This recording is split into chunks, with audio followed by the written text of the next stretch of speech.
السلام علیکم ورحمۃ اللہ وبرکاتہ۔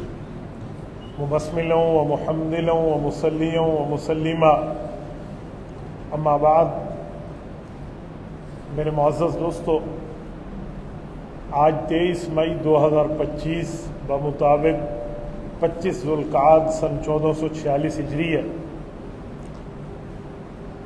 ذوالقعدہ کا مہینہ اختتام پذیر ہونے کو ہے۔ میری کوشش تھی کہ میں اس مہینے کے شروع میں آپ کی خدمت میں اس مہینے کے چند فضائل اور مسائل پر بات کروں، لیکن مسلسل دوسرے عنوانات اس طرح آتے رہے کہ مجھے اس مہینے کے عنوان پہ گفتگو کا موقع نہ ملا، تو آج میں نے چند پوائنٹ آپ کے سامنے رکھنے کے لیے لایا ہوں۔ سب سے پہلی اور بنیادی بات، نبی پاک علیہ الصلوۃ والسلام پر آیا، اس کے بعد نبی پاک علیہ السلام نے ایک مرتبہ حج کا سفر فرمایا۔ اسلام سے پہلے کئی سفر ہوں گے حضور کے حج کے، لیکن اعلان اسلام کے بعد ایک سفر۔ نبی پاک علیہ السلام نے پہلے حج میں سفر کیوں نہیں کیے؟ اسلام میں ایک کیوں کیا؟ اس کی کئی وجہیں ہیں۔ ایک وجہ ہمارے عنوان سے متعلق ہے، وہ میں عرض کرتا ہوں۔ مسئلہ یہ تھا کہ مکہ کے کافروں نے اپنی مرضی سے مہینوں کے دن آگے پیچھے کر لیے تھے۔ کیا مطلب؟ اب ہمارے ہاں جنوری، فروری، مارچ، اپریل چل رہا ہے، تو کوئی بندہ اپنی مرضی سے یہ نہیں کہہ سکتا کہ اس دفعہ جنوری 32 دنوں کی ہو گئی ہے، 35 دن کی ہو گئی ہے، کیونکہ ہمارے ہاں کیلنڈر کی تقسیم طے ہے۔ مکہ مکرمہ کے اندر یہ جو ترتیب تھی کفار کی، وہ یہ کہتے تھے کہ اس مہینہ شعبان چل رہا ہے نا، 5 دن اور بڑھ جائے گا، رمضان چل رہا ہے تو 6 دن کم ہو جائے گا۔ وہ اپنی مرضی سے دن کو آگے پیچھے کرتے تھے، تو یہ پھر مشہور ہو جاتا تھا۔ اب اصل تاریخ کون سی ہے، اس کے اوپر لوگ توجہ نہیں دیتے۔ تو اب ذوالحجہ کون سے دن میں آ رہا ہے، 10 ذوالحجہ کو ہم نے حج کرنا ہے، تو ہو سکتا ہے وہ 6 ہو سکتا ہے وہ 16 ہو، تو ان نے آگے پیچھے کیے ہوئے تھے۔ نبی پاک صلی اللہ علیہ وسلم پر اللہ تعالیٰ نے جو پہلے آیت اتاری نا حضور پاک کے حج سے کچھ عرصہ پہلے، وہ سورۃ توبہ کی آیت نمبر 36 ہے، جس میں اللہ جل شانہ نے فرمایا ان عدت الشہور عند اللہ 12 شہرا فی کتاب اللہ یوم خلق السماوات والارض منها 4 حرم۔ اس آیت میں اللہ تعالیٰ نے فرمایا کہ میں نے 12 مہینوں کی ترتیب رکھی ہے جس دن سے زمین آسمان کو پیدا کیا، اور 12 مہینوں میں 4 مہینے وہ ہیں جو زیادہ عظمت والے ہیں۔ یہ اللہ جل شانہ کی آیت اتری، فرمایا ان میں آپ ٹھیک رہو، ظلم نہ کرو، پوری بات۔ نبی پاک علیہ السلام نے پھر اس کی تشریح فرمائی کہ 4 مہینے عظمت والوں سے کیا مراد ہے، اور 12 مہینوں کو اللہ تعالیٰ نے شروع سے شروع کیا تھا، اب کہنے کا کیا مطلب ہے؟ تو اب یہ حدیث پاک ہے صحیح بخاری کتاب بدء الخلق کی، حضرت نفیع ابن حارث رضی اللہ عنہ طائف کے صحابی ہیں، ان کا لقب ہے ابو بکرہ، کنیت ہے۔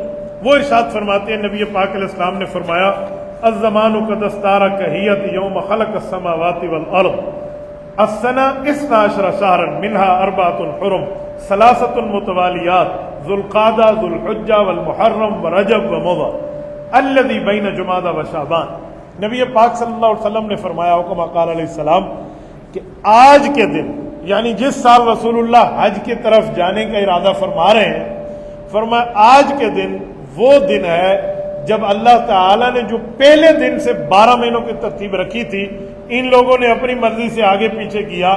آج زمانہ گھوم کے اسی جگہ پہ آ گیا ہے جہاں سے شروع ہوا تھا۔ اس سے پتہ چلا انہوں نے جو آگے پیچھے دن کیے تھے نا، وہ سارے دنوں کی ترتیب بدلتی رسول اللہ کے حج والے سال میں عین اسی جگہ آ گیا جیسے اللہ کی ترتیب پہ تھا۔ تو اسی لیے رسول اللہ صلی اللہ علیہ وسلم نے اس سال حج کیا۔ ایک جواب یہ ہے۔ ایک جواب اور بھی ہے کہ نبی پاک صلی اللہ علیہ وسلم اس وقت حج نہیں کرنا چاہ رہے تھے کیونکہ کعبہ شریف کے اندر بت موجود تھے۔ رسول اللہ صلی اللہ علیہ وسلم نے بتوں سے پاک کیا کعبہ کو، تو کہتے پھر حج کیا۔ حالانکہ یہ جواب کمزور ہے، کیونکہ نبی پاک صلی اللہ علیہ وسلم نے جو بتوں کو پاک فرمایا تھا وہ سن 8 ہجری تھا۔ بہرحال حضور پاک علیہ الصلوۃ والسلام نے آخری سال حج فرمایا ہے، تو اس سال دنوں کی ترتیب بالکل ٹھیک آ گئی۔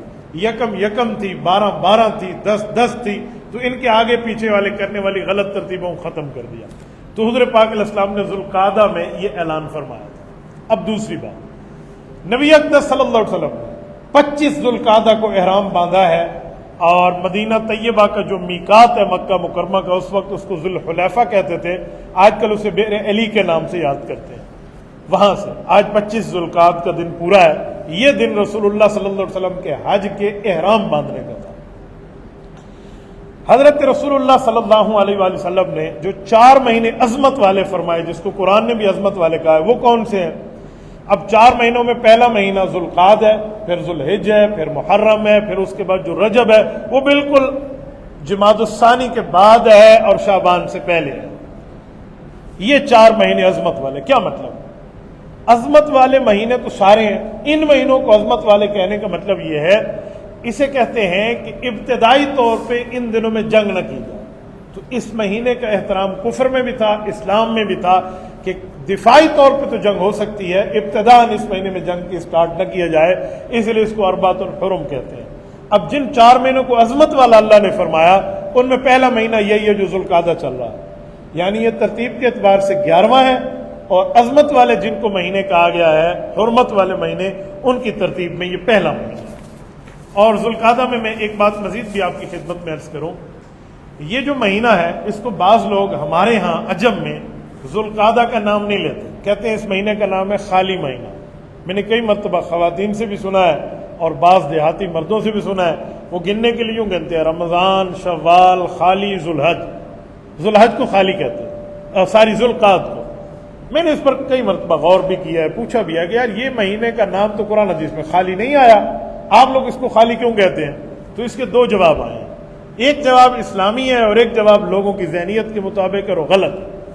عوام میں خالی اسی لیے کہا جاتا ہے کہ یہ مہینہ ثواب سے خالی ہے، اس کو خالی کہہ دیتے ہیں، یہ بات غلط ہے، ثواب سے خالی نہیں ہے، یہ عزت والے مہینوں میں پہلا مہینہ ہے، اس میں رسول اللہ صلی اللہ علیہ وسلم نے حج کا احرام باندھا، اس میں نبی پاک صلی اللہ علیہ وسلم نے نفلی روزہ رکھنے کی ترغیب دی، تو اس کو خالی کیوں کہتے ہیں؟ پھر ایک جواب میرے ذہن میں آیا جو بالکل اسلام کے مطابق بنتا ہے، وہ یہ ہے کہ خالی اس لیے کہتے ہیں کہ اس سے 1 مہینہ پہلے ہے وہ شوال ہے، اس میں عید ہے، چھوٹی عید، اس کا اگلا مہینہ اسے ذوالحج کہتے ہیں، اس میں بقرہ عید ہے، تو درمیان والا مہینہ عید سے خالی ہے، اس لفظ سے کہیں تو ٹھیک بنتا ہے، ورنہ اس کے علاوہ یہ خالی کہنا ہی غلط بن جائے گا۔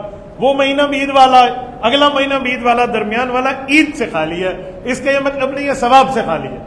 اب لوگوں نے ثواب سے خالی بنا کے شادی بیاہ کرنا روک دی، بھئی اس میں شادی نہیں کرنی، شادی کی تو طلاق ہو جائے گی، اچھا اس میں آپ نے کاروبار نہیں کرنا، آپ نے کاروبار کیا تو آپ گھاٹے کے سودے میں پڑ جائیں گے، نقصان ہو جائے گا۔ اچھا بعض یہ ذہنیت ہے، بعض بالکل کریٹیکل اس کے اینڈ میں وہ 100% وہ جو ہے نا کیا کہتے ہیں 180 ڈگری پہ آ جاتے ہیں، وہ کہتے ہیں نہیں یہ مہینہ بہت برکت والا ہے، اس میں ایک دوسرے کو مبارکباد دینی چاہیے، اس میں ایک دوسرے کے ساتھ اچھائی کرنی، ایسا بھی نہیں ہے کہ اس مہینے مبارکباد شروع کر دینی چاہیے۔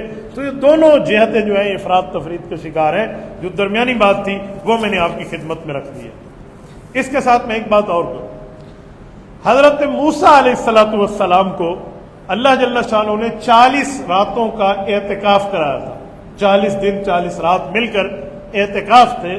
حضرت موسیٰ علیہ السلام نے کوہ طور پر اعتکاف کیا ہے۔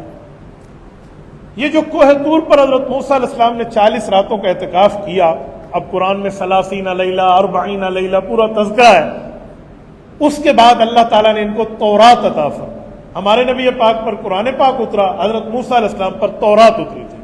تورات کا معنی اللہ کا قانون، لا آف گاڈ، یہ تورات کا مطلب ہوتا ہے، اس کو توریت بھی کہتے ہیں، تورات بھی کہتے ہیں، عبرانی زبان کا لفظ ہے۔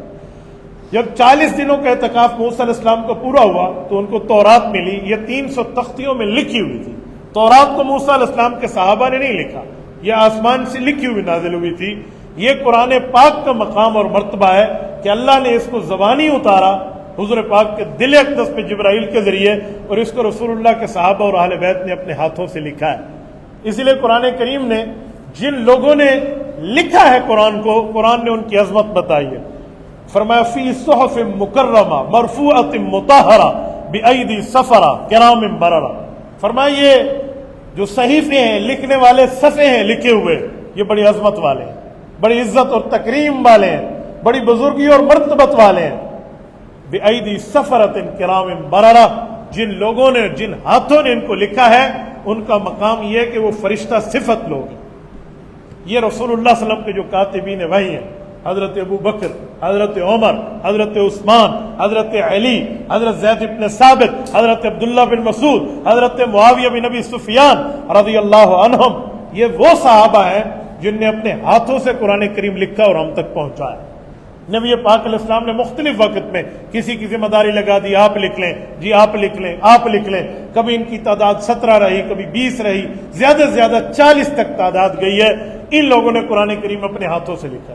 تو آپ بتائیں، جو اللہ کی کتاب لکھ کر ہم تک پہنچائیں، اس ہاتھ کی کیا عظمت ہوگی، اس شخصیت کی کیا عظمت ہوگی۔ حضرت موسیٰ کو جو تورات ملی تھی وہ لکھی ہوئی تھی، تو وہ 40 راتوں کا اعتکاف تھا۔ وہ 40 راتوں کے دن کون سے تھے، راتیں کون سی تھی؟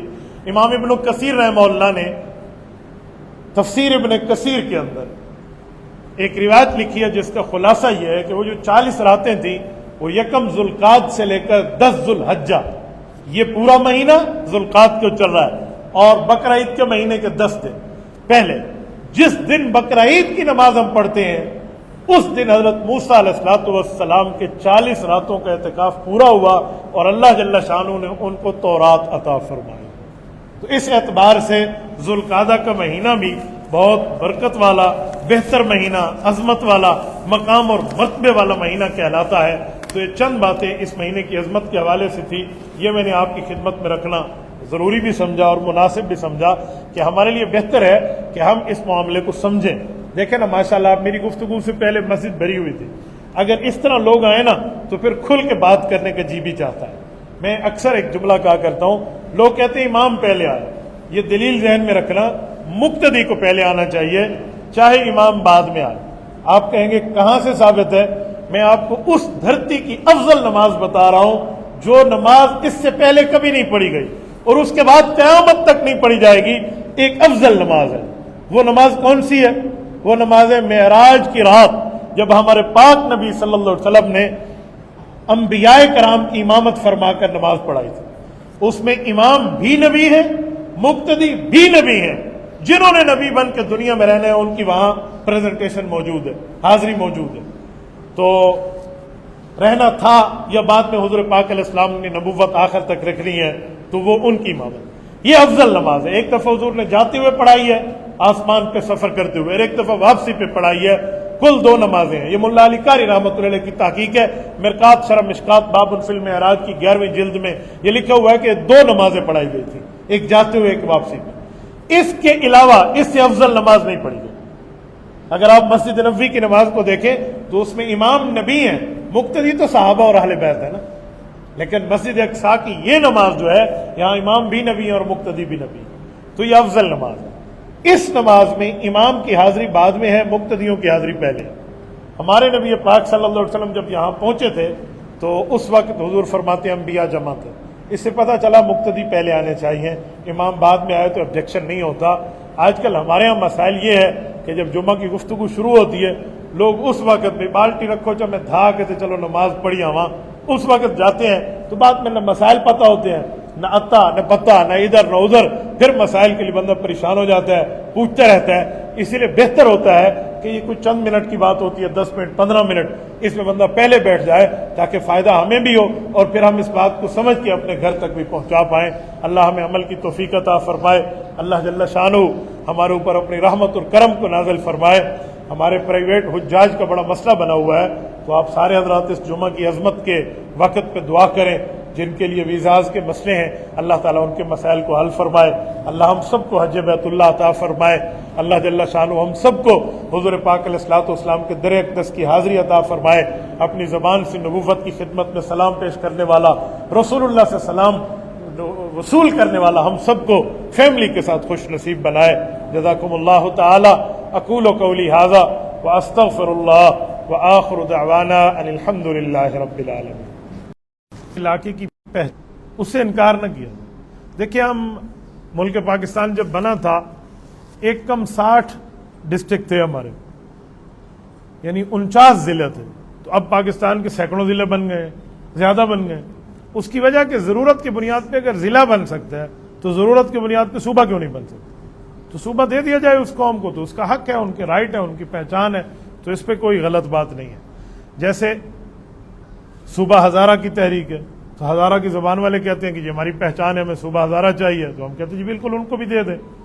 قبائلستان پوری ایک پٹی ہے، ہمارے جو قبائل ہیں یہاں کے ہیں یہ آزاد قبائل ہیں، یہ ملک پاکستان کے ساتھ ان نے الحاق کیا تھا۔ حضرت علامہ شبیر احمد عثمانی رحمۃ اللہ علیہ قائد اعظم کے نمائندہ بن کر تشریف لائے تھے، ان لوگوں نے اس لیے الحاق کیا کہ پاکستان کا مطلب کیا، لا الہ الا اللہ۔ تو اب وہ اگر علیحدہ اپنی پہچان چاہتے ہیں تو ہم کیوں خواہ مخواہ سے ان کو اپنے صوبے میں ضم کریں؟ علیحدہ صوبہ ان کو ہونا چاہیے، میری تو تائید ہے۔ اس طرح ہمارے سریکستان کے بھائی ہیں، وہ بھی کہتے ہیں علیحدہ ہونا چاہیے، تو ہونا چاہیے، ان کا بھی اپنا صوبہ دیں، اپنا دارالحکومت دیں، تو اس پر کوئی اعتراض نہیں ہے، تو اچھی بات ہے۔ مفتی صاحب میرا سوال ہے کہ جو لوگ پیسے دے کر یا سفارش کروا کر سرکاری نوکری پر لگ جاتے ہیں، کیا ان کی نوکری جائز ہے، تنخواہ حلال ہے یا نہیں ہے؟ دیکھیں اصل تو بات ہے کہ میرٹس پہ آنا چاہیے، میرٹ پہ بندہ آئے تو بہت بہتر ہے، لیکن اگر کسی جگہ میرٹ کو لوگ ختم کر دیتے ہیں، آپ میں صلاحیت ہے لیکن پھر بھی آپ سے رشوت مانگی جاتی ہے، تو اگر آپ کے اندر گیٹس ہیں اس جاب کے کرنے کے، تو پھر تو لینے والا غلط کر رہا ہے، آپ کے اوپر اگر وہاں کا حق ہے تو پھر آپ گناہگار نہیں ہیں، کیونکہ آپ کو مجبور کر رہا ہے۔ میرے ایک دوست ہے مجھ سے پوچھ رہے تھے کہ ہم نے ضلع کراس کرنا تھا، اپنی گاڑی پہ جا رہے، فیملی ساتھ ہے، گاڑی کے کاغذ ہیں، ڈرائیونگ لائسنس ہے، سب کچھ صحیح ہے، پھر بھی وہ مجھ سے پیسے مانگتے ہیں، تو میں نے کہا اس موقع پہ آپ دے دیں، گناہگار تو وہ ہے، آپ نہیں ہیں۔ تو اصل تو یہ بات ہے۔ دوسری بات کہ سفارش پر، سفارش کا یہ مطلب تھوڑی ہوتا ہے کہ جی اس کو لگا دیں اس کا حق کھا لیں، یہ سفارش کا مطلب نہیں ہے، یہ تو بدماشی ہے۔ سفارش کہتے ہیں کہ بھائی اگر اس کا حق بنتا ہے اور آپ ٹال مٹول کر رہے ہیں تو اس کو دے دیں۔ دوسرے کے حق کو رگڑ کے سفارش کرانا یہ سفارش نہیں ہے، یہ بدماشی ہے، اور بدماشی کے ساتھ لی ہوئی نوکری بھی حلال نہیں ہے اور اس کی تنخواہ بھی حلال نہیں ہے۔ مفتی صاحب 4 رکعت سنتوں میں پہلی رکعت میں سورت فاتحہ کے بعد سورت پڑھنا بھول جائے اور رکوع میں چلا جائے تو اس کے اوپر سجدہ صاحب لازمی ہوگا یا نہیں؟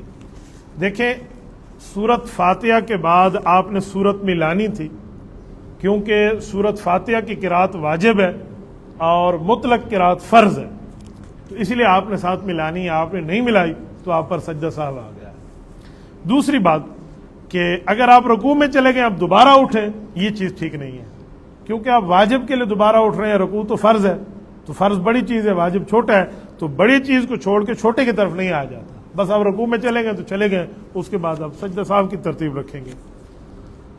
بعض لوگ سنی سید اور شیعہ سید کو برابر کی اہمیت دیتے ہیں، معلوم ہوا کہ سید کہنے، دیکھو سید کا تعلق سنی شیعہ سے نہیں ہے، میں نے پچھلی دفعہ بھی آپ کی خدمت میں عرض کیا تھا کہ سید کے لیے آل حارث ہے، آل عقیل ہے، آل جعفر ہے، آل علی ہے، اور رسول اللہ صلی اللہ علیہ وسلم کی ذات اقدس کی اولاد ہیں جو حضرت حسن اور حسین کے واسطے سے اماں فاطمہ کی نسل سے چلی ہے، اور یہ حضور کی خصوصیت ہے کہ حضور کی نسل بیٹی سے چلی ہے، تو یہ ہے سید۔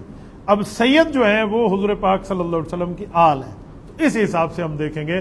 اب سید کا عقیدہ غلط ہے تو اس کی وجہ سے اس کی ساداتی غلط نہیں ہو جائے گی، عقیدہ کسی کا 2 نمبر ہو گیا ہے، حیثیت غلط ہو گئی ہے، تو سادات کی عزت اپنی جگہ، باقی جو عزت تھی اسلام کی وہ اسلام کے ساتھ ہے، مذہب کے ساتھ ہے، اس سے ہٹ کے نہیں ہے۔ مفتی صاحب میں نے خواب دیکھا گھر میں جب میری شادی کی بات ہوتی ہے تو سب رشتہ دار آ جاتے ہیں، پتہ نہیں کون سا لفظ ہے، سب بول رہے ہوتے ہیں کہ میری بیٹی سے شادی کرو، میری بیٹی سے شادی کرو، اور میں خاموش رہتا ہوں۔ میرے خیال میں اس بندے کی شادی ہونی چاہیے، یہ چھپے لفظوں میں پیغام دینا چاہ رہا ہے، فیلنگ ان دا بلینکس، کہ مفتی صاحب میرے ماں باپ کو سفارش کرے میں اس کی شادی ہونی۔ ایک بندہ خواب دیکھے ہر بندہ مجھے رشتہ دے رہا ہے، میری بیٹی لے لو، میری بیٹی، تو بہرحال اللہ عافیت فرمائے، اگر آپ کی شادی ہو چکی ہے اور آپ کے اندر طاقت ہے انصاف کرنے کی تو آپ دوسری کر لیں، 2 کر لی آپ نے پھر بھی آپ انصاف کر سکتے ہیں، تیسری کر لیں، 3 کر لی ہے، انصاف اور خرچ کی طاقت ہے آپ میں، 4تھی کر لیں، ٹھیک ہے، کوئی مسئلہ نہیں ہے۔ لیکن اگر آپ میں انصاف نہیں ہے، آپ خواہ سے پہلی بیوی کو چھیڑنے کے لیے، اس کے اوپر زور دینے کے لیے دوسری شادی کی بات کرتے ہو تو آپ گناہ گار ہیں، یوں نہیں کرنا چاہیے، آپ کو انصاف کے اور خرچ کے تقاضوں کو دیکھنا چاہیے، اور اگر آپ کی شادی نہیں ہے تو آپ کو شادی کر لینی چاہیے، بہت بہتر ہے۔ اگر میرے اس بھائی کے امی ابو اس کی شادی لیٹ کرا رہے ہیں تو ایسا نہیں ہے بھائی، اس کی وقت پہ شادی کرا دیں۔ مفتی صاحب ایک بندہ ہے پولیس میں بھرتی ہے، اس کی ڈیوٹی وزیرستان میں ہے، ڈیوٹی پر نہیں جاتا، ہر مہینے ایس ایچ او کو 15,000 روپیہ دیتا ہے، اس کی تنخواہ حلال ہے یا حرام ہے؟ اس بندے نے مسجد میں ڈیوٹی سنبھالی ہوئی ہے، کیا اس کی اذان اور نماز ہوگی یا نہیں؟ مدلل جواب ارشاد فرمائے۔ دیکھیں محکمہ پولیس میں باقاعدہ اکاؤنٹیبلٹی کا ایک جو ہے نا ڈپارٹمنٹ موجود ہے جو گھر کے اندر کی وہ صفائی کرتے ہیں، تو پہلے تو ان کو دیکھنا چاہیے کہ غلط کام کیوں ہو رہا ہے۔ دوسری بات کہ ایس ایچ او کا اختیار نہیں ہے کہ وہ کسی سے 15,000 روپے اس لیت سے لے لے کہ جی میں نے آپ کی ڈیوٹی یہاں سے بدل دی ہے، نہیں، اگر ڈیوٹی بدلنی ہے تو آپ ویسے ہی بدل دیں، آپ کے پاس اگر اختیار ہے۔ آپ پیسے کس چیز کے لے رہے ہیں؟ پیسے لے رہے ہیں تو یہ لینے والا بھی رشوت لے رہا ہے اور دینے والا بھی رشوت دے رہا ہے، یہ غلط دے رہا ہے۔ رہ گیا اس بندے کی تنخواہ حلال ہے یا حرام ہے؟ بھئی تنخواہ تب بندے کی حلال بنتی ہے جب بندے کی محنت ہو۔ اگر آفیسر نے اس کی یہاں جو ہے نا کیا کہتے ہیں پوسٹنگ کر دی ہے تو اس کو پھر یہیں کام کرنا چاہیے، وہاں اس کو ڈپارٹمنٹ نے بھیجا تو وہاں جانا چاہیے، اگر بغیر محنت کے لے رہا ہے تو غلط کر رہا ہے۔ رہ گئی یہ بات کہ اس کی اذان اور نماز ہوگی، تو اذان اور نماز ہوگی ایک بندے کی، کیونکہ نماز پڑھ رہا ہے تو نماز تو اس کی ہوگی۔ ہاں، حرام کھا کر وہ دعا مانگے گا، دعا قبول نہیں ہوگی، یہ تو پھر ہے۔ لیکن کسی غلط کام کی وجہ سے وہ بندہ اذان دے تو اس کی اذان نہ ہو، اور وہ بندہ کسی جگہ بیٹھ کے اس نے جھوٹ بول دیا تو بعد میں وہ نماز پڑھے، آپ کے اس جھوٹ کی وجہ سے نماز نہیں ہوتی، تو ایسی بات نہیں ہے۔ جھوٹ کا گناہ اپنی جگہ اور باقی معاملہ اپنی جگہ۔ مفتی صاحب، وزیرستان میں ڈرون حملہ ہوا، وہاں پر 3 بچے معصوم شہید ہو گئے، جو ظلم ہے، ظلم کے خلاف بات کرنی چاہیے، جی ضرور کرنی چاہیے۔ جس نے ڈرون کیا ہے خدا اس پہ لعنت کرے جو بچوں پہ ڈرون کر رہا ہے۔ دیکھو، اگر انڈیا ہمارے بچوں کو مارنے کے لیے وہ باولپور پہ اٹیک کرتا ہے تو ہم اس کو کنڈیم کرتے ہیں، اور ملک کے اندر کوئی بچوں کو مارتا ہے تو اس کو کون جائز کہہ سکتا ہے؟ مفتی صاحب، مجھے دوسری شادی کا وظیفہ بتا دیں۔ پہلی ہو گئی آپ کی؟ دوسری شادی کا وظیفہ یہ ہے کہ اے اللہ میری دوسری شادی کرا دے۔ بھائی، اگر آپ نے دوسری شادی کرنی ہے تو آپ ذرا دیکھ لیں کہ دوسری شادی کی وجہ کیا ہے۔ دیکھیں، میں نے پہلے آپ کو سوال کے جواب میں عرض کیا ہے، لوگ صرف پہلی بیوی کو جلانے کے لیے دوسری شادی کی بات کرتے ہیں۔ اگر آپ کسی کا دل دکھانے کے لیے دوسری شادیوں کی بات کریں گے، کل آپ کی بھی بیٹیاں ہیں، پھر ان کا بھی اس طرح دل دکھایا جائے گا۔ جیسے کرنی ویسے بھرنی، نہ مانے تو کر کے دے، تو اس طرح۔ لیکن اگر آپ کو ضرورت ہے اور آپ کے کوئی مسائل بالکل ٹھیک ٹھاک ہیں اور آپ انصاف کے تقاضوں کو رکھ کر دوسری شادی کر رہے ہیں تاکہ پہلی کا حق بھی برقرار رہے، تو پھر آپ دوسری کر لیں۔ اس کے لیے وظیفہ نہیں ہے، اس کے لیے بندے کے اندر دم چاہیے۔ ہم ایک کھانے میں بیٹھے ہوئے تھے تو ایک بندے نے مجھے کہا کہ مولانا دوسری شادی کا دم بتا دیں، تو ساتھ والے نے اسے کونی ماری، اس نے کہا اپنے اندر دم ہونا چاہیے۔ ٹھیک ہے، تو اس دم کا مطلب یہ اپنے اندر دم ہونا چاہیے۔ اللہ اللہ خیر صلی اللہ آپ کی ہو جائے گی۔ ویسے میں آپ کو ایک بات بتا دیتا ہوں، ہمارے ایک دوست ہیں، انہوں نے مجھے کہا کہ مفتی صاحب دوسری شادی تو جٹاکا طریقہ ہے، اپنا بتایا نا، میں دیسی طریقہ ہے۔ میں نے کہا یار وہ کون سا ہے؟ وہ کہتے ہیں مول صاحب آپ تو مسئلے بتاتے ہیں، ہم گھسلے بتاتے ہیں۔ گھسلے کا مطلب ہوتا ہے ہم اپنے تجربے۔ میں نے کہا مجھے بتا دیں۔ کہتے ہیں دوسری شادی جب بندے نے کرنی ہو تو مشہور کر دے، کرے نہیں، صرف مشہور کر دے میری دوسری شادی ہو گئی ہے۔ جب یہ پکا مشہور ہو جائے نا، پھر اس کے بعد ریئیکشن دیکھے، گھر والی کا، سسر کا، والد کا، والدہ کا، ان سب کا ریئیکشن دیکھے۔ اگر معاملہ ٹھیک چل رہا ہے تو کر لے، اور اگر اتنا دباؤ آ گیا ہے کہ ٹھیک نہیں ہے تو وہ کہا میں نے تو گپ شپ کی تھی، بھائی میں گپ ماری ہے صاحب۔ تو یہ ایک طریقہ آزما سکتے ہیں آپ اس کو۔ مفتی صاحب، ایک بزرگ سے، یہ کیا لفظ ہے؟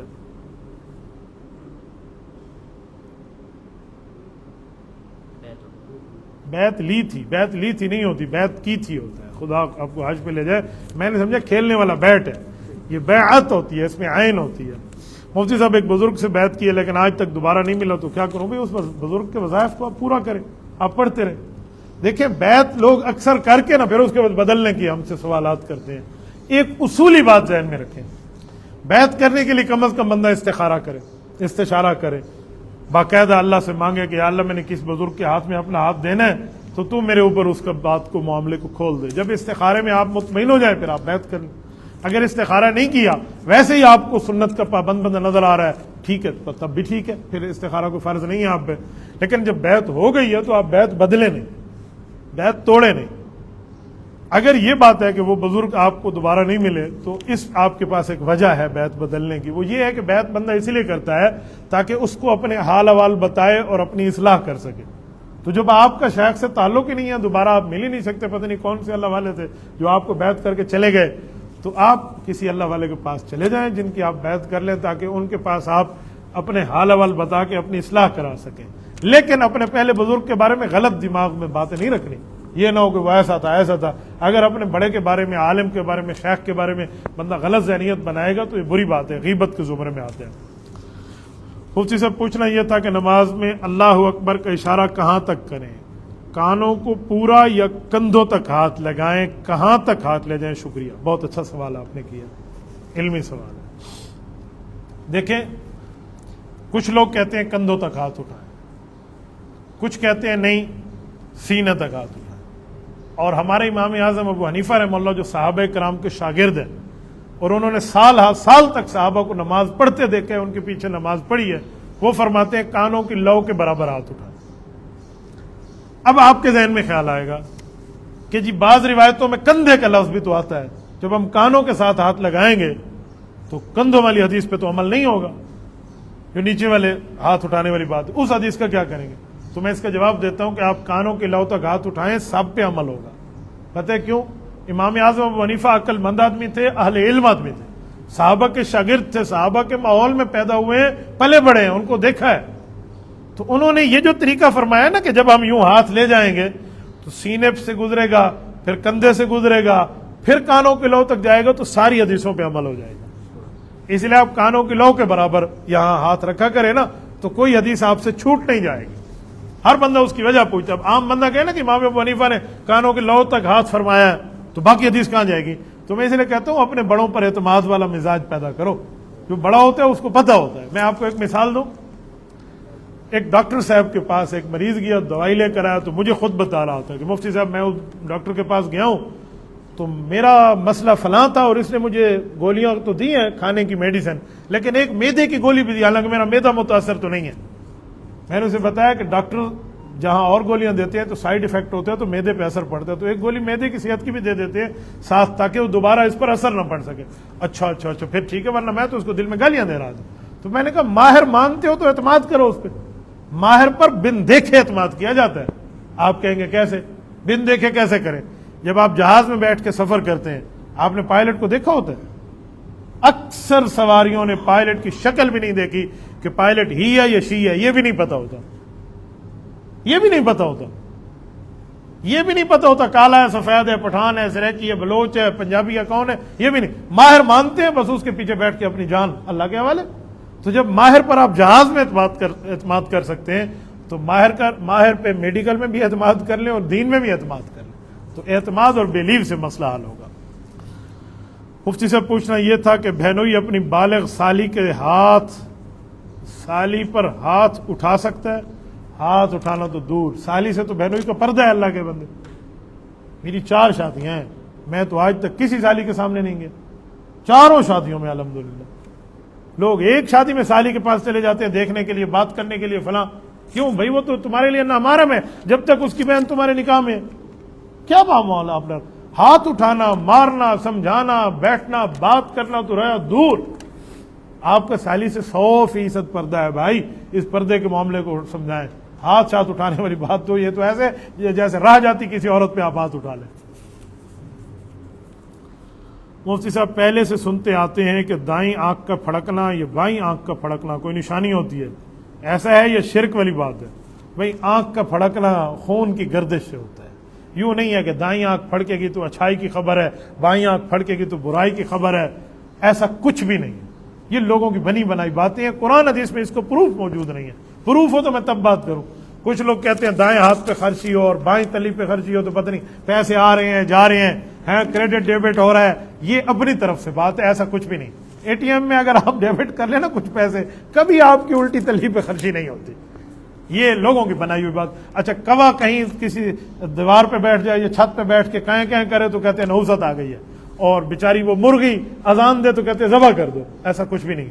مرغیاں بھی اذان دیتی ہے، مرغے بھی اذان دیتے ہیں، ضروری نہیں ہے کہ مرغ کے ذمہ اذان دینا، یہ نماز والی اذان نہیں ہے کہ مرد دے گا عورت نہیں دے گی، یہ مرغے والی اذان ہے، وہ مرغی بھی دے سکتی ہے، تو اس کے لیے کوئی پرابلم نہیں ہے۔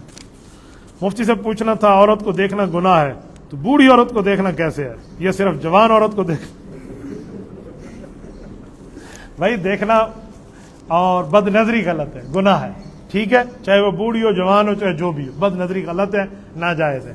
ہاں ایسی خاتون کے لیے کہا گیا ہے کہ اس کے لیے مکمل پردہ لازم نہیں ہے، وہ اتنی بوڑھی ہو جو نکاح کی امید ہی کھو چکی ہو، مثلاً ایک بڑھیا ہے بالکل 100% آپ کی دادی جتنی ہے، اور وہ بیچاری راستہ سڑک پار کرنا چاہ رہی ہے اور آپ نے اس کو سڑک پار کرا دیا، تو اس دوران تو کوئی گناہ کی بات نہیں ہے. لیکن یہ نہ ہو آپ کالج کسی لڑکی کو میں تمہیں سڑک پار کرا دوں، تو آپ نے پھر باؤنڈری پار کرا دی ہے، یہ غلط بات ہے. تو بوڑھی وہ اس عورت کی بات ہے جو بالکل نکاح سے مایوس ہو. وہ خاتون پھر بغیر محرم کے حج بھی کر سکتی ہے، عمرہ بھی کر سکتی ہے. لیکن جو جوان ہے یا جس کا نکاح ہو سکتا ہے یا وہ جوانی کی عمر میں ہے، تو میرے خیال میں اس کے لیے تو یہ بات نہیں ہے. باقی عورتیں بوڑھی بھی ہو جائیں تب بھی اپنے آپ کو جوان سمجھتی ہیں، یہ آپ کو پتہ ہو. عورتیں کبھی اپنی عمر سے، وہ کہتے ہیں مرد کبھی اپنی تنخواہ پوری نہیں بتاتا اور عورت کبھی پوری اپنی عمر نہیں بتاتا. اس سے پوچھنا آپ کی عمر کتنی ہے؟ بھائی میں تو ابھی 25 کی ہوں. آپ 10 سال بعد پوچھیں کہ 25 کی ہوں. ہمارے ایک دوست ہیں، وہ کہتے ہیں پٹھان کا ایک بات ہوتا ہے تو وہ ایک ہی بات کریں گی، وہ کبھی بھی اپنی عمر زیادہ نہیں. اور کسی مرد سے پوچھنا تیری تنخواہ کتنی ہے، اب تنخواہ اس کی جتنی بھی ہوگی نا وہ 10-15 اوپر نیچے کر کہے گا 40 لگ بھگ ہے، 40 کھان تھی ویسے صاحب، اب یہ کھان میں 20,000 چھپا جائیں گے. تو یہ مزاج کی بات ہوتی ہے. میرے ایک دوست ہیں، انتھیزیا وہ دیتے ہیں نا، فل نشہ ہوتے ہیں نا او ٹی میں آپریشن کے لیے، تو انہوں نے کہا جی اس خاتون سے عمر پوچھی بھی آپ کی کتنی عمر ہے تاکہ اتنے نمبر کا انجیکشن آپ کو لگائیں، آپ کو نشہ ہو جائے اور آپ کے گردے وغیرہ کا کوئی آپریشن تھا وہ کر لیں. تو انہوں نے کہا کتنی عمر ہے؟ انہوں نے کہا میں 30 سال دی ہوں. انہوں نے کہا دیکھو آنٹی آپ کو نشہ کا ٹیکہ لگانا ہے، آپ 30 سال کی لگتی نہیں، آپ سچ بتا دیں تاکہ ہم اتنی نشے والی دوائی ڈالیں کہیں آپ کے ساتھ مسئلہ نہ بن جائے، سچ بتا دیں. تو ایسا نہیں ہے. تو اس نے کہا اچھا نشے میں عمر پوچھی جاتی ہے؟ انہوں نے کہا جی پوچھی جاتی ہے، بچوں کے نشے کے لیے ٹیکہ اور ہوتا ہے، ڈاکٹر حضرات دیتے ہیں، بڑے کے لیے اور ہے. تو اس نے کہا ٹھیک ہے بیٹا، بس میں 35-36 کی ہوں. تو وہ کہتا ہے کہ یار یہ جب 6 سال ایک دم میں بڑھ گئے تو 10-15 بھی بڑھ جائیں گے. تو اس نے کہا ٹھیک ہے میں پھر انجیکشن مار رہا ہوں، اور اگر یہ اتنی عمر کی بات ہوئی تو آپ آدھے درمیان آپ کی آنکھ کھل جائے گی، کیونکہ ہم آپ کو چھوٹی عمر کے انجیکشن لگائیں گے اور اس وقت آپ کا گردہ کٹا ہوا ہوگا تو آپ رونا شروع ہو جائیں گے، درد ہوگا، سچ بتا دیں. تو اس نے جب انجیکشن بھرا تو اس نے کہا پتر میں 40 دیا، 40 کیوں؟ تو انہوں نے پھر آگے معاملہ چلایا. اس نے پھر 40 کے بعد کہا نا، وہ جب ٹیکہ لے کر آ گیا نا تو اس نے دوسری ڈبی بھی ساتھ رکھی. اس نے کہا دیکھیں آنٹی اگر عمر زیادہ ہے نا سچ ابھی بتا دیں، میں سوئی پھوڑنے لگا ہوں، پھوڑ ویسی ڈالنے لگا ہوں، اس سے پہلے دوسری ڈال لوں. تو جاتے جاتے 48 تک بات پہنچ گئی. تو کہتے ہیں جب اس نے کہا نا 48 عمر پھر بھی آگے تھی، تو اس نے کہا مر بھی جاؤں نا 48 سے 1 سال بھی آگے نہیں ہوں. تو عورتیں عمر آپ کو نہیں بتائیں گی، اس لیے وہ بوڑھی بھی ہو جائے تب کہیں گے نہیں میرا پتر میں بوڑھی نہ. لیکن آپ اپنے پردے کا خیال کیا کریں. مفتی صاحب بجلی کی چوری جائز ہے یا کنڈی لگانا جائز ہے؟ بھائی دونوں ناجائز ہے، چوری ہوتی ہے، ٹھیک ہے. جدید مغربی علوم کے حصول میں انگریز حکمران سے اچھے تعلقات مسلمانوں کی تمام تر مشکلات کا حل ہے، سر سید احمد خان کا نظریہ ہے. اور یہ نظریہ کہاں تک صحیح ہے ذرا بتائیں. سر سید احمد خان کی باقی باتیں اپنی جگہ، لیکن وہ نیچری مذہب کا بانی ہے. آپ کو پتہ ہے نیچری مذہب کیا ہے؟ نیچری مذہب اسلام کے اپوزٹ ایک مذہب ہے.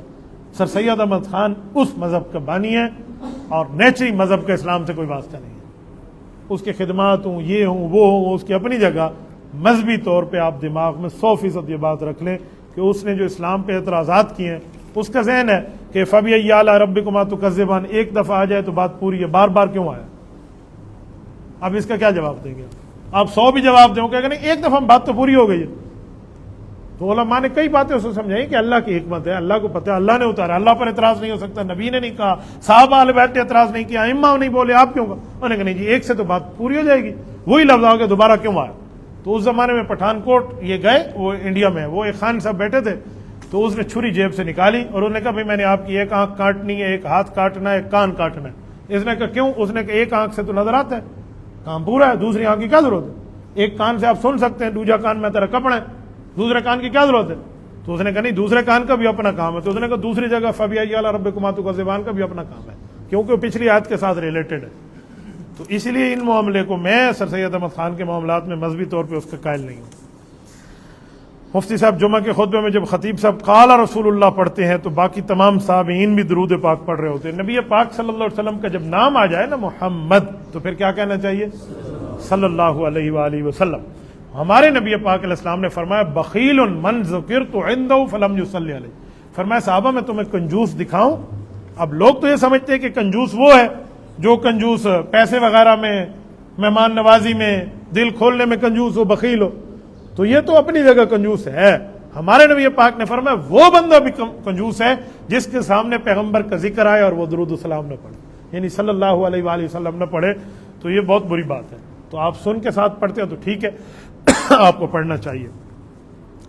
خطبے کے بیچ میں خطیب صاحب، اچھا یہ جمعے کے خطبے میں اگر آپ نے صلی اللہ علیہ وسلم پڑھنا ہے تو زبان کے بجائے دل سے پڑھیں، کیونکہ جمعے کے خطبے میں خاموشی کا بھی حکم بھی ہے، اس وقت آپ دل سے پڑھ لیں تو یہ بہتر ہے۔ خطبے کے بیچ میں خطیب صاحب تھوڑی دیر کے لیے وقفہ کرتے ہیں، بیٹھتے ہیں، اس دوران ہاتھ اٹھا کر دعا مانگیں، منہ سے دعا مانگیں، خاموشی سے مانگیں یا ہاتھ اٹھائے بغیر دل سے مانگیں۔ حدیث پاک میں ہے کہ جمعہ جب وقت شروع ہوتا ہے نا تو ایک گھڑی ایسی ہے کہ اس میں بندے کی ہر دعا قبول ہے، جو چاہے مانگے۔ اب وہ وقت کون سا ہے؟ اس میں 70 اقوال ہیں، کون سا وقت ہے؟ لیکن جس کو ترجیح دی گئی نا وہ تو 3 وقت ہے، کہ ایک تو یہ ہے کہ جمعہ میں بندہ وقتی طور پر جلدی آ جائے، اس وقت بیان شروع کرنے سے پہلے جو مانگ سکے مانگ لے۔ دوسرا یہ ہے کہ آپ خطبے سے پہلے مانگ لیں۔ تیسرا یہ کہ 2 خطبوں کے درمیان جب امام سے بیٹھتے ہیں وہ بھی دعا پڑھ رہے ہوتے ہیں نا، یہ آپ کو پتا ہو، تو وہ اس دعا کے دوران آپ مانگیں، لیکن اس دعا کے دوران زبان ہلانا تو منع ہے، نبی پاک نے خاموشی کو کم دیا، تو دل سے مانگ لینا چاہیے، اس وقت ہاتھ اٹھانے کی ضرورت نہیں ہے۔ اور ایک روایت ہے کہ نہیں جمعے کے بعد بھی آپ مانگ سکتے ہیں، ایک روایت ہے نہیں جو 80 مرتبہ درود پاک ہم پڑھتے ہیں، اللہم صلی علی محمد النبی الامی وعلی آلہ وسلم تسلیما، عصر کے بعد، اس وقت بھی دعا مقبول ہے۔ بہرحال مختلف وقتوں میں مانگنی چاہیے، 2 خطبوں کے درمیان میں تو جو مانگتا ہوں دعا تو اپنے لیے بندہ مانگ لے، لیکن اس میں ہاتھ نہ اٹھائیں، زبان سے بات نہ کریں، دل سے مانگ لیں، تو اللہ تو دلوں کے بھید سے واقف ہے، اللہ کو ہاتھ اٹھا کر زبان والی بات کی ضرورت تو نہیں ہے، تو مانگ لینی چاہیے وہ دعا۔ بہت اچھا وقت ہے، بہت اچھا وقت ہے، بندے کو مانگنی چاہیے۔ مفتی صاحب جو بچہ اپنی ماں کے سارے کام کرتا ہو اس کو بہت ساری ماں دعائیں دے، تعریفیں ملیں، اور جب کوئی ایک کام نہ کرے تو ماں بد دعائیں دے، تو اس کو بد دعائیں بھی ملتی ہیں یا نہیں؟ ہمیشہ کہنا مانے، ہر کام کرے، جب کبھی کوئی ایک نہ مانے تو عرش سے فرش پر بٹھا دیا جاتا ہے، تو کیا کرے؟ اس میں ماؤں کو بھی کچھ سمجھنا چاہیے، اس نے کی ہے 10واں نہیں کر سکا تو بد دعا نہیں دینی چاہیے، بری بات ہے۔ میرے خیال میں اگر اس نے اپنی سختی سے نہیں کیا جان بوجھ کے، پھر تو اس کو بد دعا لگے گی، یہ بات ذہن میں رکھیں، چاہے ماں جیسے بھی دے۔ اور اگر یہ بیچارہ بھول گیا ہے تو بھولنے والے کو بد دعا نہیں لگتی، بھولنے والے کو اللہ رسول نے معاف کر دیا یار، بھول کے بندہ کھانا کھا لے وہ روزے میں، روزہ ٹوٹتا ہے، ادھر نہیں بندے کو مسئلہ ہوتا تو ادھر بد دعا والا کیا، لیکن جان بوجھ کے ماں کو دھوکہ دینے کے لیے، ماں کو غصہ دلانے کے لیے کرے گا تو واقعی بد دعا کا مستحق ہے۔ لیکن ماؤں کو چاہیے کہ اس موقع بد دعائیں نہ دیں، اچھی دعا دیں، ٹھیک ہے نا، تو بہتر الفاظ بولے۔ شیخ عبد الرحمن سدیس حفظہ اللہ تعالی 1984 سے کعبہ شریف کے امام ہیں، اور آج 1984 2024 میں 40 سال ہو گئے، اب 41واں سال اس بندے کو شروع ہے۔ اللہ پاک ہم سب کو اس کی اقتداء میں نماز عطا فرمائے۔ کیا بندہ ہے یار، جب تلاوت شروع کرے نا ایسے لگتا ہے جیسے در و دیوار بھی جھوم رہی۔ نماز تو ہم کعبہ شریف میں کئی مرتبہ پڑھتے ہیں، لیکن جب شیخ سدیس کے پیچھے پڑھنا ہو تو سمجھ آتا ہے کہ کوئی بندے نے نماز پڑھی ہے۔ یہ اپنا واقعہ سناتے ہیں کہ میں کعبے کے امام کیسے بنا، یہ ماں کی دعا پہ سنانے لگے۔ خواتین نے کسی جگہ بچے کو برا لفظ کہا، یہ نماز کے لیے آ رہے تھے تو عورتوں کے مجمع سے گزرے تو عورت بیٹے کو غصہ کر رہی تھی، تو یہ جیسے تکبیر ہونے لگے نا تو انہیں تکبیر والے کو روکا کہ جی میں جو ایک بات کرنی ہے نماز سے پہلے۔ وہ سنبھالا مائک اور خواتین کو مخاطب کر کے کہا کہ میری ماؤں بہنوں ایک بات سنو، میں آپ کو سمجھانا چاہ رہا ہوں۔ کہ جی کیا؟ کہ میں ابھی گزر رہا ہوں تو تم بچوں کو غلط جملہ کہہ رہی ہو، وہ کوئی کرتے بھی ہیں شرارتیں تو اچھا جملہ کہا کرو۔ کہ وہ کیسے؟ کہ میرے گھر میں مہمان آئے، میں بچہ تھا، میری ماں نے کہا یہ کام کرو، میں نے نہیں کیا، یا پتہ نہیں کوئی مہمانوں کی چیز آگے پیچھے کر دی، تو میری ماں نے مجھے غصے میں کہا تو ایسا کرتا ہے، غصے میں غصہ ہوئی اور کہا جا تجھے اللہ کعبے کا امام بنا۔ یہ کہہ کر شیخ رو پڑے وہاں پر۔ کہا وہ دن اور یہ دن میں اب کعبے کا امام۔ اس جگہ ماں کہتی چٹ پیرا لوگ تھی ہوئی برباد تھی، جہاں ہمارے یہاں کہتے ہیں، تو پھر تو کام پورا تھا۔ میں بڑا متاثر ہوا اس کی اس بات سے کہ وہ کہتے ہیں ماں نے مجھے یہ جملہ کہا کہ جا تجھے اللہ کعبے کا امام بنا۔ اب کعبے کے امام بننا آزمائش تو ہے، لاکھوں بندے آپ کے پیچھے، ایک سال میں کروڑوں بندے آپ کے پیچھے نماز پڑھ جائیں گے، ایک سال میں کیا کئی دنوں کے اندر آپ کو اپنی پاکی کا لحاظ رکھنا ہوگا، اپنی ترتیب کا لحاظ رکھنا ہوگا، اپنے وضو کا، سب کچھ کا ذمہ داری بڑی ہے۔ لیکن اس نے بد دعا کے لفظ میں نہیں کہا، دعا کے لفظ میں اللہ نے قبول کر لی۔ اس لیے ایسے نہیں کہتے. یہ ابن جریج رحمۃ اللہ علیہ کی جو بات ہے، جن کا بخاری میں واقعہ ہے کہ جریج اگر فقیہ ہوتا تو یوں کہتا. یہ امت محمدیہ سے پہلے کا فرد ہے ابن جریج نہیں، ساری جریج اس کا نام تھا. نبی علیہ السلام نے اس کا واقعہ سنا. وہ نماز پڑھ رہے اور ماں نے بلایا. اب ماں کے کہنے پہ نماز توڑ کے آپ جا سکتے ہیں، اگر اس کے پاس جانے کے لیے کوئی بندہ نہیں ہے توڑ دیں آپ نماز، کوئی مسئلہ نہیں ہے. یہ مسئلہ فقیہ کو پتا تھا، اور جریج فقیہ نہیں تھا، صرف صوفی آدمی تھا، نمازیں پڑھتا تھا. ماں بلاتی رہی یہاں کہ رکعت پوری کرے سا. انہیں نماز پوری کر کے کہا جی امی. تو اس نے کہا اللہ تجھے بری عورت کا منہ دکھائے. سخت تھی ماں نے جملہ کہہ دی. پھر پہلے آتا تو اس کو تو توڑ دینی چاہیے، نہیں توڑی تھی. ہاں اس وقت آپ نہ توڑے نا جس وقت ماں نے کوئی کام کہا اور آپ کو پتا ہے دوسرا بھائی بیٹھا ہے، بچہ بیٹھا ہے، بہن بیٹھی ہے، وہ کر لے گی اور ماں برا بھی نہیں مانے گی، پھر آپ نہ توڑے. لیکن اگر آپ کو خطرہ ہے کہ ماں نے کوئی جملہ کہنا تو آپ توڑ دینا ماں، کوئی آپ پر گناہ نہیں ہے، اللہ رسول کی اجازت ہے. تو اس نے نہیں توڑی تھی، ماں نے جملہ کہہ دیا. اتنا نیک آدمی جو پوری رات عبادت کرے اور دن کو روزہ رکھے، وہی ہوا اس کے ساتھ. کوئی پتہ نہیں ایسی کوئی ادھر ادھر کی بات بنی، وہ ایک خاتون نے اس پر الزام لگایا. وہ خاتون کے ہاں کوئی بچہ پیدا ہوا یا پتہ نہیں وہ زنا سے حاملہ ہوئی، کوئی ایک عورت تھی ادھر ادھر، بہرحال وہ پکڑی گئی. تو انہوں نے کہا تیرے پیٹ میں کس کا بچہ ہے؟ انہوں نے کہا جی یہ جریج کا ہے. لوگوں نے اس کے ساتھ جو کیا، توبہ توبہ، اس کی کٹیا کو آگ لگا دی، وہاں سے بھگا دیا، جنگل میں چلا گیا. تو نے زنا کیا، تو نیک آدمی سمجھتے تھے، اللہ والے سے. میں مفہوم سنا رہا ہوں آپ. بہرحال وہ وقت ہوا کہ جب بچہ پیدا ہوا، اس نے تو رو کے اللہ سے مانگ لیا تھا کہ اللہ میرے ساتھ بہت ہو گئی. اب جب بچہ پیدا ہوا تو اس نے انگلی رکھی اس میں اور کہا اللہ اس کو بولنے کی توفیق دیجیے، بولے کہ اس کا بیٹا. تو بچے نے بول کے کہا اس کا نہیں ہوں میں تو فلاں کا بچہ. پھر لوگوں نے معافی مانگی، دوبارہ بنا کے دی جگہ، جیسے کیسے تیسے وہ الزام ہٹ گیا. لیکن بنیاد کیا تھی؟ وہ ماں کا لفظ تھا. تو اس لیے عورتوں کو بھی چاہیے کہ بچے نے ایک کام نہیں کیا تو ہم مشین چلا رہے ہو، بد دعائیاں دی. ایسے نہیں ہوتا، اس جگہ دعا کا لفظ کہنا چاہیے. ماں باپ کی بد دعا اور دعا میں اور اللہ کے عرش میں کوئی پردہ نہیں ہوتا، ڈائریکٹ جاتی ہے. مفتی صاحب، حافظ القرآن جہنم اور قبر کے عذاب ہوگا یا نہیں ہوگا؟ اللہ گناہوں کو معاف فرمائے گا. حدیث پاک میں ہے کہ جس کے سینے میں قرآن ہے وہ جہنم کے عذاب سے پاک ہے. یہ حدیث. میں نہیں سمجھتا کہ حافظ قرآن کو جہنم کا عذاب ہوگا، نہیں ہوگا. اللہ معاف فرمائے، اللہ معاف فرمائے. اب اگلا جملہ بھی ذہن میں رکھیں. ہمارے بڑے بزرگ علماء فرماتے ہیں کہ اگر اس نے اتنے گناہ کیے، معافی بھی نہیں مانگی اور گناہ پہ ڈٹا رہا اور ظالم بن گیا، تو پھر مرتے وقت اس کے سینے سے اللہ قرآن نکال دیں گے، کیونکہ اس نے جانا تو جہنم ہی ہے نا. یہ ذہن میں رکھنا. اسی لیے جتنی بڑی فضیلت ہے پھر اتنی بڑی ذمہ داری بھی ہے. مفتی صاحب، ہم دوسری رکعت میں امام کے ساتھ تشہد میں داخل ہوئے. دوسری رکعت میں تشہد میں اوکے، داخل ہوتے وقت امام تیسری رکعت کے لیے کھڑا ہو گیا، تو اس وقت ہمیں تشہد پوری کرنی چاہیے، امام کے ساتھ فوراً کھڑا ہو جانا چاہیے؟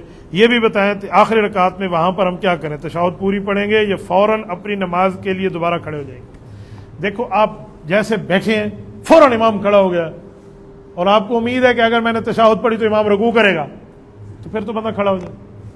اور اگر امام کا معاملہ ہے تو آپ جلدی جلدی تشہد آدھی پوری کر کے پھر اٹھ جائیں اس کے ساتھ، پھر پرابلم نہیں ہے. رہ گیا آخر میں جب امام نے سلام پھیرنا ہے تو آپ نے تو رکعت دہرانی ہے، تو آپ عبدہ و رسولہ پڑھ کے خاموش ہو جائیں، خاموش ہو جائیں. یہ ٹھیک ہے، کیونکہ امام کے سلام کا انتظار کریں. جب وہ امام دونوں طرف سلام پھیرے گا آپ پھر کھڑے ہوں گے. یہ لوگ کھڑے ہونے میں مسئلہ ہے. امام ایک سلام ابھی پھیر رہا ہوتا ہے کہ مقتدی اٹھ جاتے ہیں. تمہیں کس نے کہا ایک سلام پہ بندہ اٹھتا ہے؟ وہ اس کا سجدہ صاحب والا سلام ہو. پھر آپ کو کس نے کہا نماز کا اینڈ والا سلام ہے؟ سجدہ صاحب کا امام سلام پھیرے تو اٹھی کھڑو، وہ پھر آپ کو سجدہ صاحب، اور پھر کیا کرو گے؟ تو اسی لیے آپ کو دونوں سلاموں کے بعد اٹھنا ہے. جب امام دوسری طرف سلام پھیر لے پھر آپ اس کے بعد اٹھیں اور اپنی نماز مکمل کر لیں. مفتی صاحب، کچھ لوگ کہتے ہیں حافظ قرآن بندہ بن جائے گا تو اس سے اللہ تعالیٰ حساب نہیں لے گا، جنت میں داخل کرے گا. اوکے، حدیث پاک ہے حافظ سے، عالم سے، شہید سے، مفتی سے کوئی حساب کتاب کا معاملہ نہیں ہے. اللہ اس کو جنت بھیجے گا اس کی سفارش پہ. حافظ کی سفارش پہ تو 10 بندے گھر والے بھی جنت جائیں گے جن پہ جہنم واجب ہو چکی ہوگی، اور شہید کے اوپر تو 70 کا آ گیا. میرے خیال میں اس مفتی کا جس کا قلم کی سیاہی شہید کے خون کے برابر تولی جائے گی، اس کے لیے تو 700 کی سفارش بھی کہی گئی ہے. لیکن اس کے لیے یہ ضروری نہیں ہے کہ آپ سمجھیں جنت کی ٹکٹ مل گئی، جو مرضی آئے گناہ کرتے پھریں، جو مرضی آئے غلطیاں کرتے پھریں. یوں نہیں ہے. یہ اعزاز صرف بدر کے صحابہ کو ملا تھا، جو بدر میں شامل ہوئے تھے. یہ ٹائٹل ان کو ملا تھا کہ اعملوا ما شئتم فقد غفرت لکم، آج کے بعد تم نے جو کرنا ہے کرتے رہو، اللہ نے تمہاری غلطی معاف کر دی۔ یہ اعزاز ان صحابہ کا ہے، آپ کا اور میرا نہیں ہے۔ ہمیں ایک اعزاز ملا ہے، ہم اس اعزاز قدر کریں گے تو ملے گا، اس اعزاز کو نعوذ باللہ بندہ پاؤں تلے رون دے تو کیا بندے کو آخرت ملے گا۔ حضرت حاتب ابن ابی بلتع رضی اللہ تعالیٰ عنہ صحابی ہیں، سورۃ ممتحنہ پہلا رکوع پورا ان کے لیے اترا ہوا ہے، یا ایھا الذین آمنوا لا تتخذوا عدوی وعدوکم اولیاء۔ حضرت حاتب ابن ابی بلتع رضی اللہ عنہ، ہوا پتہ کیا تھا، ہیں تو بدری صحابی، ایک کام کیا نیک نیتی سے، ہو برا گیا۔ مکہ کی ایک کافر عورت مدینہ آئی ہوئی تھی اور نبی پاک پر وحی اتر گئی کہ اللہ آپ کو مکہ فتح کرا کے دے گا۔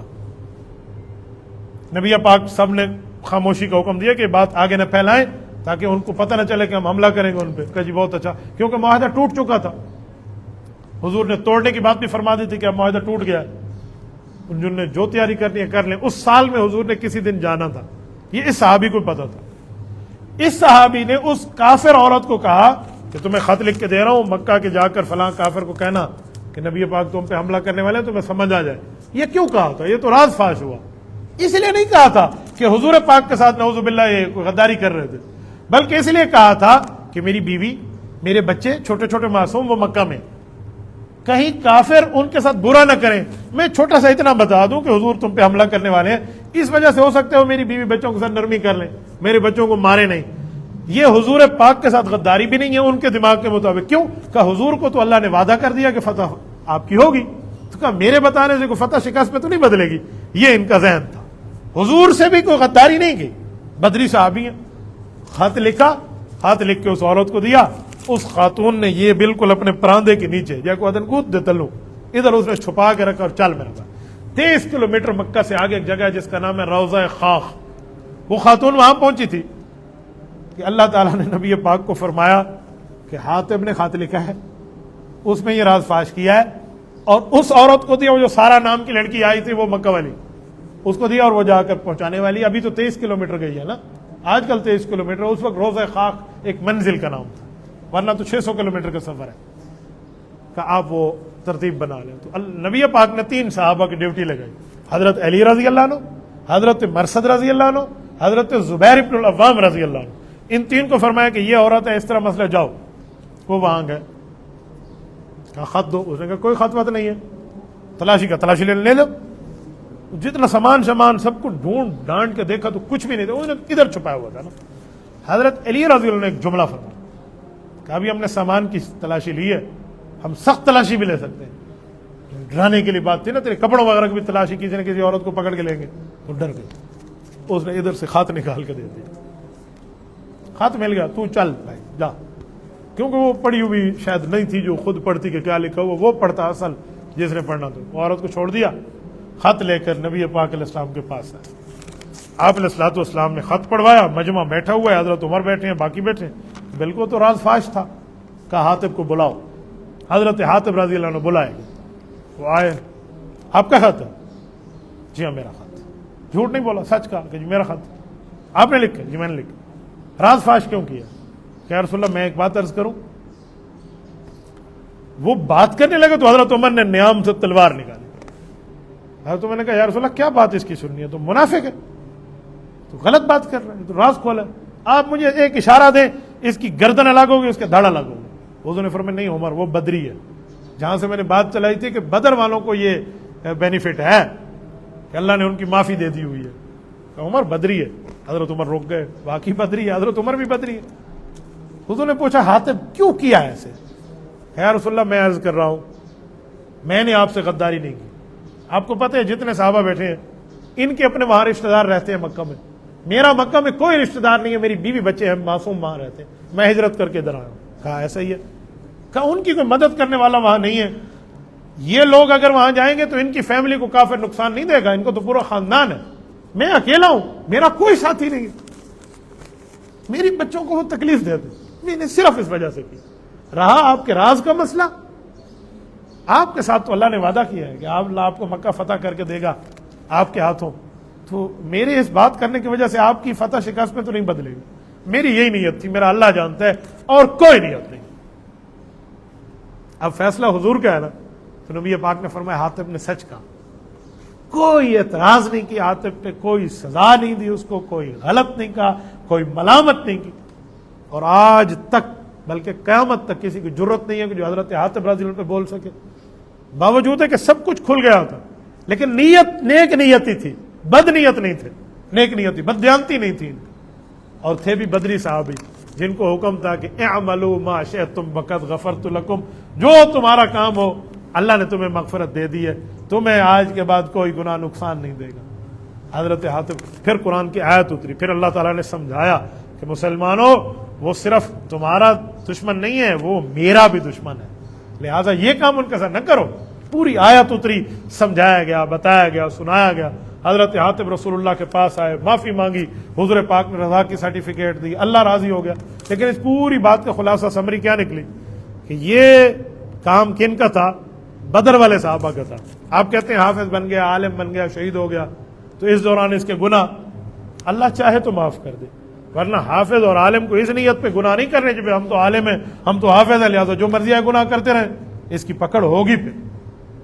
اور اگر اس گناہ کے بغیر توبہ کے مر گیا، ہو سکتا ہے اللہ دل سے قرآن نکال دے، دل سے موت کے وقت علم نکال دے، تو کیا بچے گا؟ پھر تو سب کچھ گیا، نہ خدا ہی ملا، نہ وصال سنم، نہ ادھر کے رہے نہ ادھر کے رہے، تو پھر تو غلط ہو جائے گا.